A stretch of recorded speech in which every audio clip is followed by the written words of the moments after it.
Happy Monday. Happy Monday. Happy Monday. Welcome to another edition of E3. We're so excited. How you doing, Pastor Cotton? Man, I am doing wonderful. I'm doing great, man. How you doing? Man, phenomenal, phenomenal. How was your weekend this weekend? Man, it was great. It was, very relaxing. I just kind of chilled all weekend, man. I didn't allow any pressure to come my way or in my space, man. And got some things done that I needed to do around here at the house. But other than that, man, it was great. How about yours? Man, no complaints whatsoever. Had an opportunity to spend time with the family, had an opportunity to spend time with friends and those close to me. And so appreciating that moment to reflect as we gear up for this amazing week. Listen, by now, if you're watching us, thank you for logging in. Please go ahead and tag somebody, share this episode. This is going to be phenomenal. By now, you realize that neither one of us are Dr. John Guns. We want to thank Dr. Guns for giving us this opportunity to do this special E3 segment on the Beatitudes of Leadership. And so we don't want to start at all without first thanking Dr. Guns for this opportunity. Again, one of the things that you've heard Dr. Guns talk to us since the inception of E3 has been the opportunity to birth ideas, birth dreams, begin to birth the things that God has placed in your heart. And so I'm excited because my big brother's with me tonight. And here's what's amazing. Again, do us a favor. Go ahead and tag somebody. Let them know they do not want to miss this. Tag. I'm excited because Pastor Cotton is not only just a phenomenal pastor, executive pastor, he's also an accomplished author. And one of the books that he's just released is called The Beatitudes of Leadership. The Beatitudes of Leadership. Pastor Cotton, what was your focus in writing this book, and what is it that in this book that we can grasp from it? So, thank you so much, Bishop, for allowing us to have this time and allowing me to come on to E3 with Bishop John Guns. I mean, that's like the highlight of anything. It's like Super Bowl when you come on anything with Bishop, right? But glad to be on here with my brother Ray Rousing. I mean, wonderful guy. So the question is, what was my idea? So I think many people know you as a pastor, but I think one of the things that people don't always grasp is you are an amazing and you're gifted in the area of leadership. Yeah, leadership. Years ago, Bishop would talk to a number of us, our servants team, about your niche, discovering your niche. What is your purpose? And for me, my purpose is just leadership development. Developing leaders, looking at how to strategically get leaders to be effective. Of course, as I did E3 before with Bishop about being a strategist, a solutionist, looking at some challenges within an organization and then being able to provide them with strategies and solutions to sustain their growth or even to help them grow. But this particular book, man, leadership is so broad. You hear it everywhere. You hear it everywhere. You walk in a bookstore and there's thousands of leadership books on the shelves, magazines, articles. Leadership is just out there, right? And for me, what I heard that led me to write this book was maybe another dimension of leadership to help individuals, and that's the attitude. We talk about the skills, we talk about the resources, all of that stuff that you need to be an effective leader, kind of managing your role and all of that. But really, man, you can't be an effective leader if you don't have the attitude, and you have to have the right attitude to be an effective leader. So, man, this book was just kind of birthed out of 24 years of walking with Bishop Guns and being in full-time ministry. And then, of course, if I add 10 years of management with a retail store that I used to manage before coming into ministry full-time. So that's over 30-something years of management and leadership that I've been walking in. So, man, I'm just thankful for the opportunity to be able to help and develop leaders to be effective. I think you just said something that's so paramount. You said that although we're getting the book now, and again, let me tell you, if you have not purchased the book, the information is on the screen. Go ahead and purchase. I purchased my copy. We're going to dig into that in a second, because it's not just a book they can purchase, but a planner. But something you just said that stuck. You said that although we're seeing the book now, in essence, this is a culmination of over 30 years of experience that you're bringing to the table. And when you said that, the first thing I thought about, I'll be honest with you, it kind of reminded me of the story of David. When David goes to fight Goliath. And the reality is, although and David uses his resume, he said, the reason that I'm where I am, the reason that I am equipped in this season to maximize what my hands are getting ready to do is because there was a bear and I killed the bear, and there was a lion and I killed the lion. And I think that when we talk about leadership and when we talk about what you just said, something you said is important. And I want to park there. I don't want to get stuck there. I want to park there and ask you to dig into a little deeper. And that is that there are moments that you have been building up to the people watching us. There's about 27 or 28 people right now watching us. To the people who are watching us, there are moments and things in life that may have seemed like it was unrelated, but in fact, those moments have been building up, and you've gone through them through this moment where you are now. Bishop always talks about maximizing the seasons, Pastor Cotton. And so what I think is amazing is, could you go back just for a second? We're talking about leadership. You said that, of course, you have 24 years of pastoring, and then you have the 10 years of management. When you started in management, did you ever think or see what you were doing at some point morphing into this book? Absolutely. Absolutely not. This book, along with the other ones that I've had the opportunity to write over these last 24 years, was simply birthed because of my time under Bishop Gunn's leadership, and him pouring into me as well as others, encouraging us to become writers, encouraging us to be readers. So just out of that, man, I just kind of developed this habit of just jotting down my thoughts. And really looking into what will help someone become an effective leader. I don't always want to come from a theory place. I want to come from a practical place. What is it that you need that's practical, that goes in your toolbox? I am one who believes that an effective leader has to have a toolbox, not just ideas and thoughts. But you need tools. You need to be able to prop over that toolbox and search for that right tool, and then apply that tool into whatever situation that you find your leadership. And that's what makes a person an effective leader. What do they have in the toolbox that can help them? So this book has eight attitudes that a person should have and can have in order to be an effective leader. So I don't want to get into the whole book, because again, I think that, listen, if you're listening to our voices, if you're looking at us, go ahead and order the book. Let's just give the first attitude. Can we do that? The other, we'll give you one for free. The other 7 you got to buy. How about that? I'm gonna give you one free. Let me pause and say this. I am proud of this book for a number of reasons. One is because I really believe that it's going to bless individuals, Ray. But I'm proud to be able to say that my leader, my spiritual leader, my spiritual father, my bishop, wrote the foreword for it.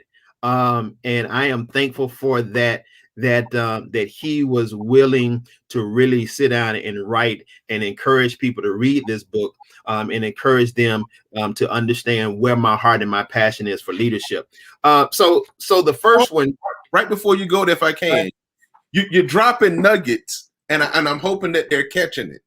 Listen, you're operating in the right season as a leader, because number one, every leader has a leader. Absolutely. You're operating in the right season as a leader, and the timing is right when your leader stamps his or her endorsement on you.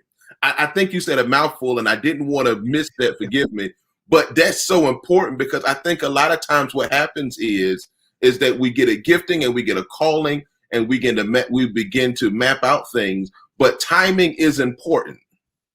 Timing is important, and relationship is important. and relate. Absolutely. You know, you can't be an effective leader if you don't understand those two dynamics, timing and relationships.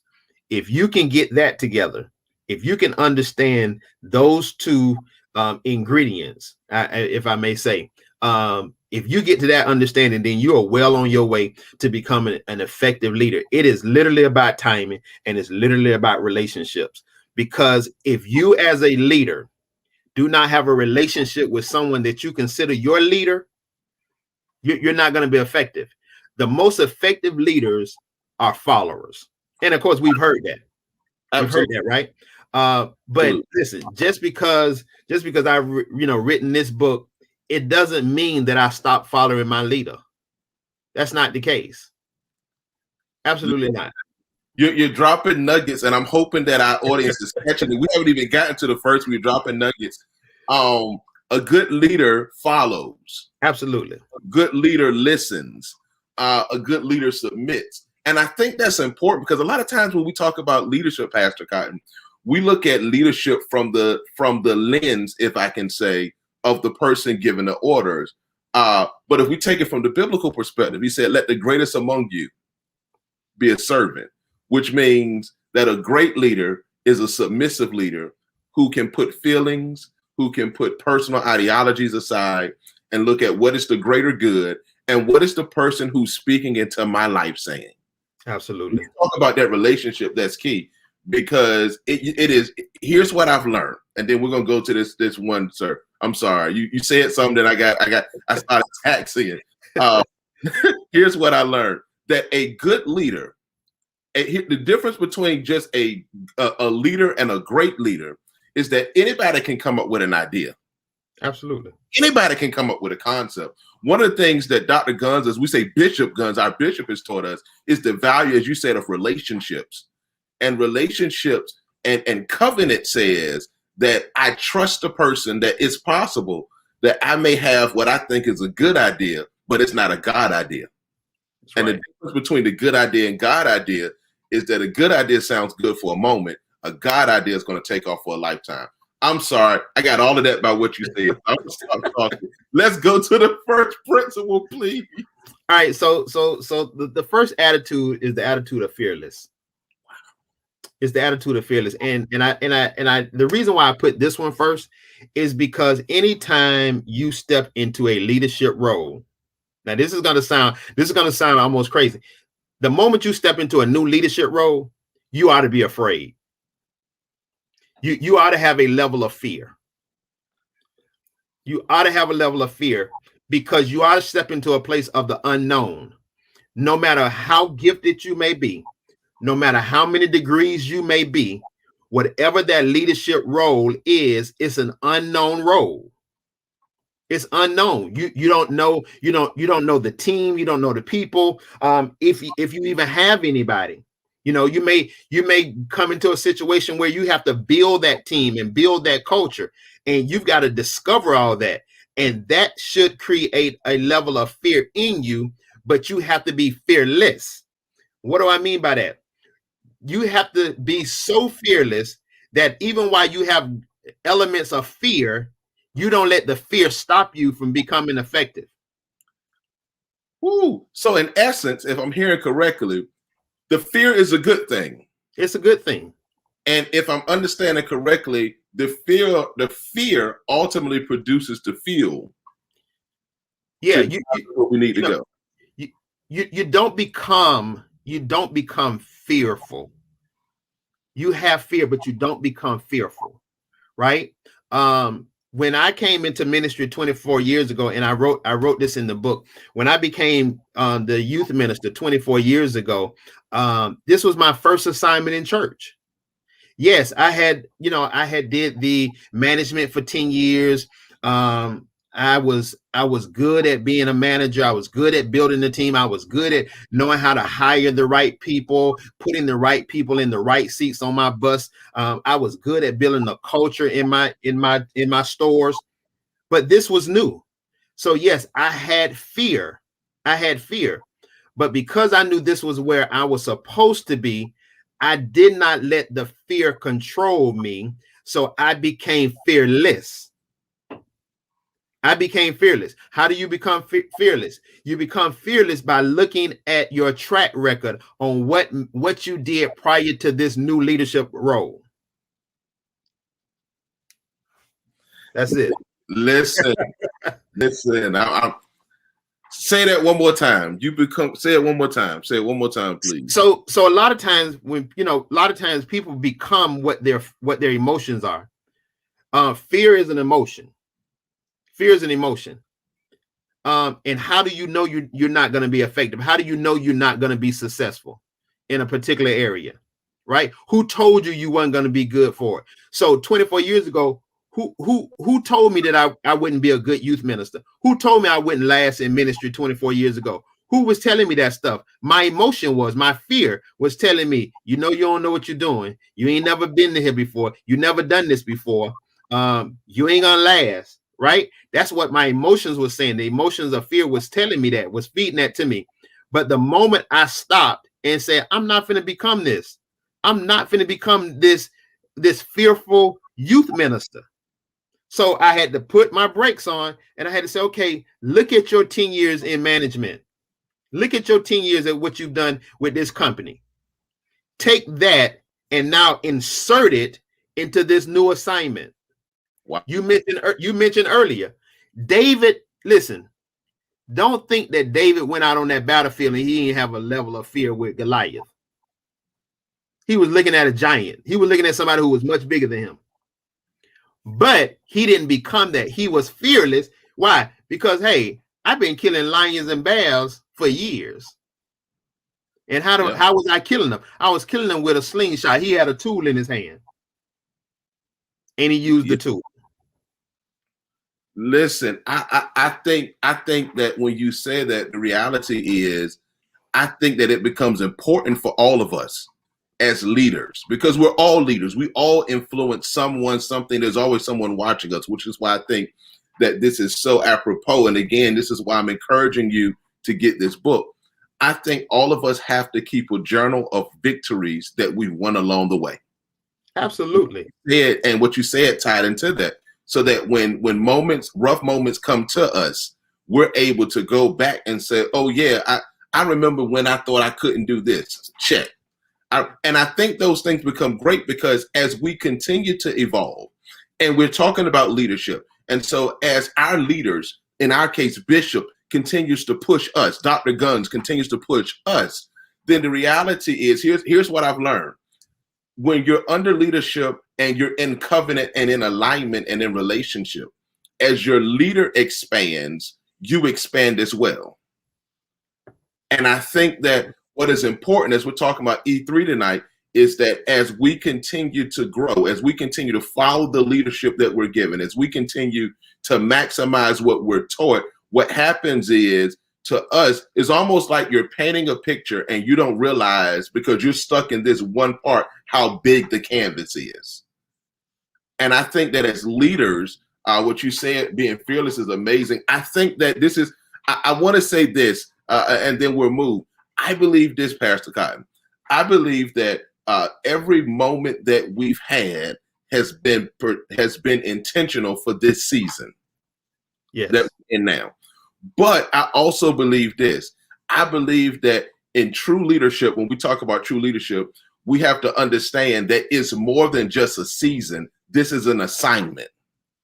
Yeah, absolutely. Called to birth leaders. Absolutely. So let's kind of rewind for a second, because I want to make sure that everyone understands a very key dynamic of leadership, and it's definitely something that we've all heard before. Very simple definition of leadership, right? Is influence. How well you influence someone. So what I want people to understand is, I believe everyone is a leader. I believe everyone is a leader.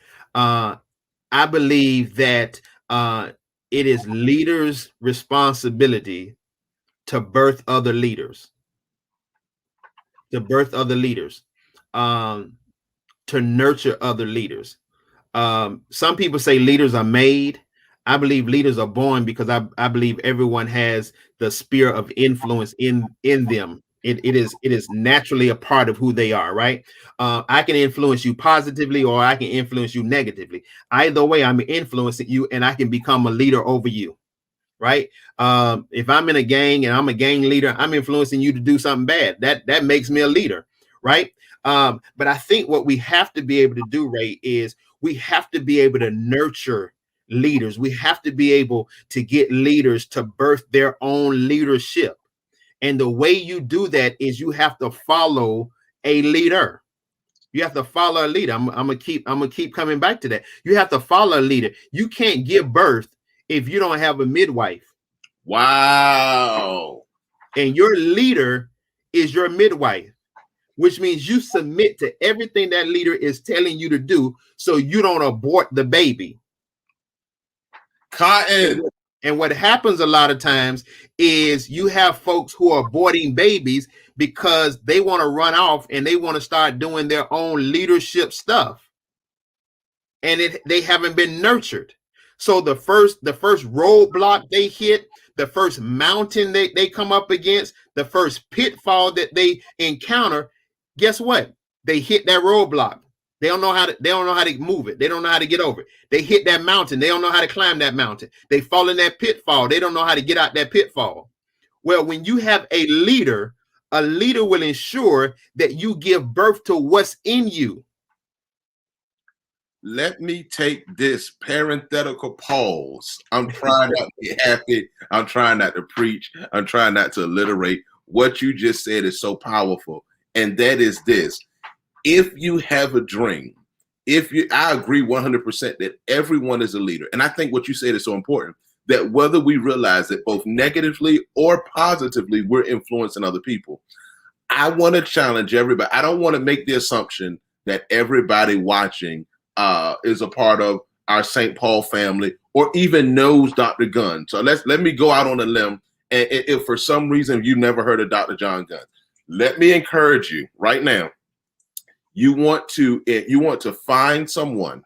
I know a person. We know a person, Dr. Gunn, that you can submit to who can help push you into your destiny. Because what you just said is so good. It was so juicy when you started talking about that midwife.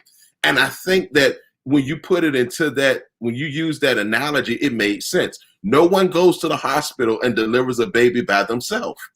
No one. Yet many times in leadership, because we don't understand the servant and submission piece, then we're trying to push out something. And like you said, we're killing it because we won't submit. Man, that was so meaty and heavy right there. And I want to say this as a leader. I want to say this: leaders, get this book. Go ahead, finish, Pastor Cotton. No, it's funny. It's really funny, man. As followers who are becoming leaders, we don't understand the dynamic of that relationship with our leader. Because we get so offended. It's almost like, it's almost like once you know what you're ultimately called to do or your purpose is, it becomes your baby. So you don't want anybody else to touch it. You don't want anybody else to hold it. You don't want nobody else to do this. But that's not how it works in leadership. Just because I have a heart, a passion, a desire to develop leaders, I'm submitted to my leader. I'm submitted to my leader with what I do in leadership. You understand what I'm saying? So there's times, man, that the true evidence of a leader is when they are following how well they allow their leader to shape and mold them into even being more effective. I don't think I can do this without my relationship with Bishop Guns. I know I couldn't. He is an example. That's the other thing you got to understand. You have to have an example. You have to have a mentor, and understand a mentor. You're not to become their carbon copy. Far too many times we want a mentor because we want to become just like them. No, that mentor relationship with you is only to help you navigate and to the greatest place of what your potential is. That's their assignment. The book is The Beatitudes of Leadership. We still got a few minutes. The reason I keep intentionally plugging that, Pastor Cotton, is because I don't want people to take, number one, tonight is just so meaty. You come tonight out the gate swinging. It's my passion. I'm sorry, it's my passion. But the reason I keep going back to the title of the book is and let me say this, E3, he's only gone through 1 of 8 points. One of 8 points in a bonus chapter. This is only one. This is just fearlessness. You have to get this book.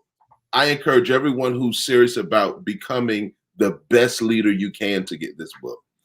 Because I think oftentimes, if we're not careful, what we'll do is this, and what you said was so on point. If we're not careful, we will start searching for anything to feed us, and we'll feed ourselves the wrong things. Right. Great part about being under great leadership and becoming a great leader is the ability to understand that everything for you is good for a season. That's right. My kids love cereal. I don't know why. They eat cereal by the boatload. We should have a cow for all the milk that we have to buy in our house. But as great as the milk is, it's only good during a certain season, because once it expires, all the nutrients, all the growth, all of the supplements what was one point good for them or for us now works against us. And I think that the great part of being a leader and being under leadership, and going back to what you said about fearless and fearlessness, is it allows us to be able to understand the times and the seasons, to know that this is the season to launch this is the season to double down and to keep working. This is the season of encouragement to those who follow us. This may be the time to correct. Everything works in a certain timing. And I go back to what becomes amazing with that and that fearlessness. I promise you I could stay here another 30 minutes and we talk about the fearlessness piece. Because going back to David, fear, he goes into a situation. I use his analogy. Forgive me, it's the preacher in me. I gotta correlate it. We can't get beyond it. He goes into a situation that's not even his situation, realizes that the things that he has prepared for has led him to this defining moment. And then here's what's amazing. And here's the great part about leadership. Here's the great part about being under great leadership. The Bible says he goes into his pouch. There are 5 smooth stones. I used to hear old preachers say. He only needs 1. Which, as a leader, here we go. Whoever is preparing David has in his battles and his getting together, he's understood that although I may need to carry all of this, I only need one thing for victory.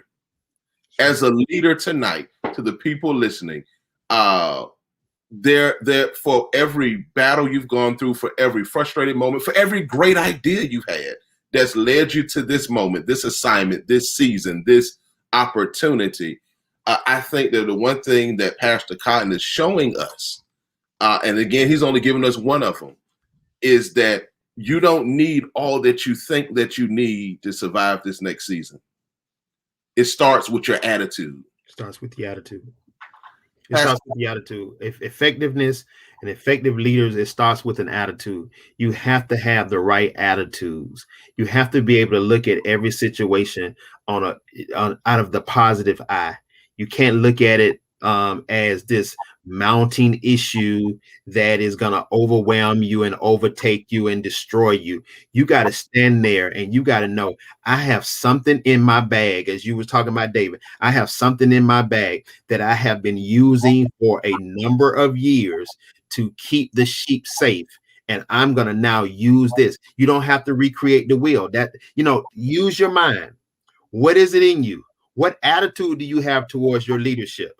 And go with that. So it's a great piece, Ray. I do want to just kind of mention this as well. I know we've been talking about the book, and here's a copy of the book here. But just real quick, I want to talk about this piece right here as well. This is the Beatitude of Leadership Leaders Planner. It is a 1-year planner. It's another tool that you put in your toolbox. It has calendars. It has an area for you to just kind of think and write your leadership affirmation. It is a planner for you to plan out every week, every month, for a whole year. And I'm excited about what God gave me. And let me tell you, God gave it to me because I have a leader who was producing in a season where he shouldn't have been producing. At least one would think that. Pandemic, we just need to try to manage this season, try to keep no, you gotta produce no matter what the season brings. You got to be able to produce, and that's an attitude. So you know what I've done, Ray? I'm gonna tell you something I've done. I've given some nuggets from for volume 2. I love it. Listen, the book is The Beatitudes of Leadership. For the last 32 minutes, we've had the privilege to sit down with Pastor J. Scott Cotton, who is not just the executive pastor of St. Paul Church of Jacksonville. He's not just a leader and a consultant and a coach. He's a dear friend of mine. And just for those, for those who would say, man, I hear all this, but tell me more. It's not just that he's inspired. He's degreed in this.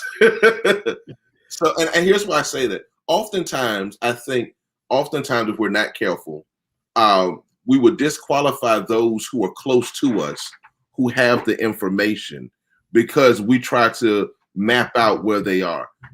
You said 37 years, you said, if I understand it correctly. Is that right? So 24 full-time ministry and 10 years in management retail.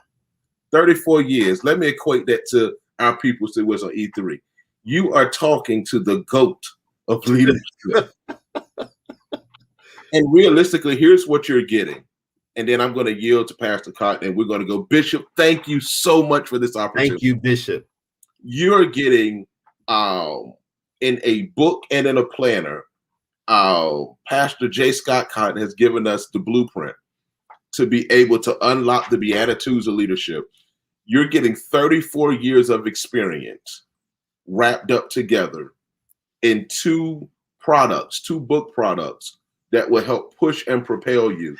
That as you continue to follow your leader, as you continue to submit to leadership, as you continue to grow, every leader should continue to grow. Let me put it to you this way. Listen, your doctor has to go back ever so often and get recertified. Your accountant has to get recertified. Your lawyer has to continue to grow. As a leader, if you're serious about being a leader, you should always be serious about growing. Betty Crocker is who I'm going to finish my last statement on, Pastor Cotton. She's one of my favorite authors, and when I say this, you're going to laugh. Betty Crocker says, for best results, follow directions. The directions are simple tonight. Man, that's good, Ray. That is really good. And I'm a Betty Crocker cake eater. Betty Crocker says, for best results, follow directions. But listen to that statement, though, Ray. Listen to that statement. For best results, follow the instructions.